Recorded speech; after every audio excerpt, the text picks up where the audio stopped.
सम्माननीय प्रधानमन्त्री। धन्यवाद सम्माननीय सभामुखज्यू।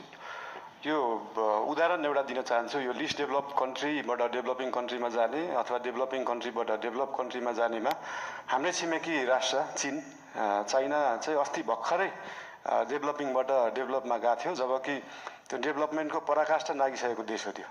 यो कुराहरू चाहिँ एकदमै स्ट्राटेजिक रूपमा सरकारले सोच्नुपर्छ जस्तो लाग्छ। अहिले नै हामीले एलडीसीबाट ग्रेजुएट हुँदै गर्दाखेरि हाम्रो ट्रेडका कुराहरू, हामीले निर्यात गर्ने विषय वस्तुहरूमा चाहिँ लाग्ने करहरू अहिले छुट पाइन्छ।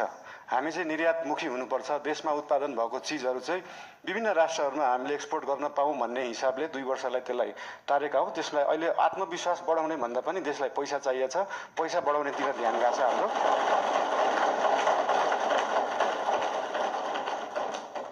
अनि गरिब विपन्नको कुरामा मैले पहिल्यैदेखि भन्दै आएको यो साम्यवाद समाजवाद भनेको भाषणमा दिन एकदम सहज हुन्छ, मजा पनि आउँछ।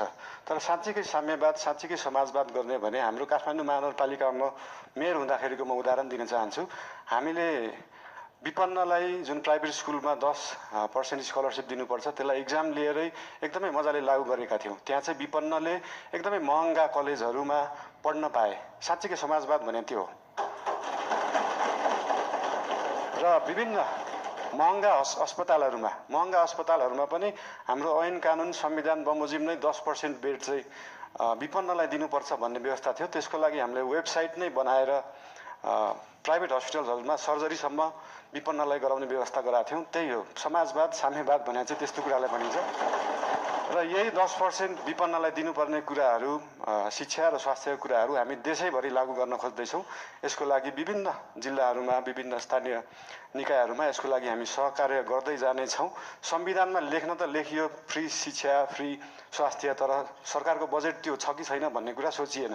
त्यही भएर अहिलेको लागि हामीले सबैलाई नभएर विपन्न वर्गलाई, कम्तीमा विपन्न वर्गलाई चाहिँ फ्री शिक्षा फ्री स्वास्थ्य दिनमा हाम्रो नेपाल सरकार र हाम्रो राष्ट्रिय स्वतन्त्र पार्टी त्यसमा चाहिँ एकदमै लागेको छ। धन्यवाद।